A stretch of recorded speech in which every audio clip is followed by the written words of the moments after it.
Oga bikin heboh lagi, Menku Purbaya pilih bicara pakai kertas dari staf, kena rayuan DPR. Menteri Keuangan Purbaya Yudi Sadewa untuk pertama kalinya sebagai menteri, dia mengikuti rapat di DPR pada Rabu 10 September 2025.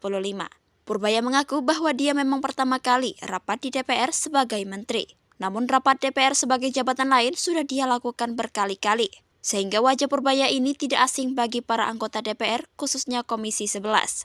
Ini kunjungan saya yang pertama sebagai Menteri Keuangan. Betul Pak, biasanya sebagai LPS, kata Purbaya. Purbaya juga sempat menyinggung gaya dia berucap yang belakangan heboh disorot warganet. Banyak yang menilai Purbaya bergaya tengil dan sombong saat bicara.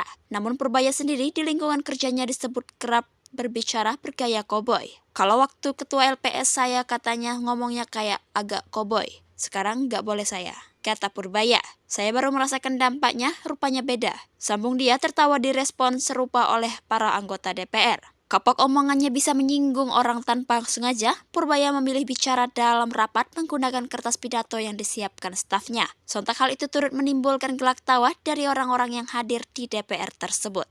Jadi sekarang saya akan stick ke pidato yang sudah disiapkan oleh staf saya di sini, Pak. Katanya tertawa. Jadi nggak ada sesian bebas lagi, sambung Purbaya.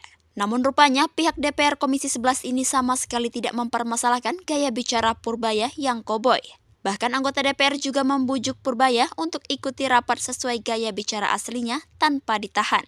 Akhirnya Purbaya terkena rayuan anggota DPR itu hingga dia pun kemudian berbicara bebas tanpa membaca kertas apapun. Ia membicarakan tentang pengalamannya hingga membicarakan kondisi perekonomian negara dari tahun ke tahun. Tadi saya nggak mau jadi koboi, sekarang saya dipakai jadi koboi lagi rupanya. Ucap Purbaya usai diminta bicara lepas oleh DPR. Namun mengawali pembicaraan, Purbaya meminta maaf di awal jika ada orang yang tersinggung atas ucapannya. Tapi nanti begini, kalau ada kesalahan saya mohon maaf sebelumnya.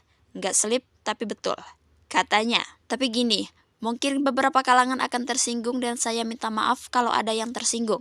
Tapi ini langkah untuk memperbaiki ekonomi kita seperti apa, kata Purbaya. Purbaya kemudian menyinggung pertanyaan terkait apa yang akan dia lakukan sebagai menteri ke depan.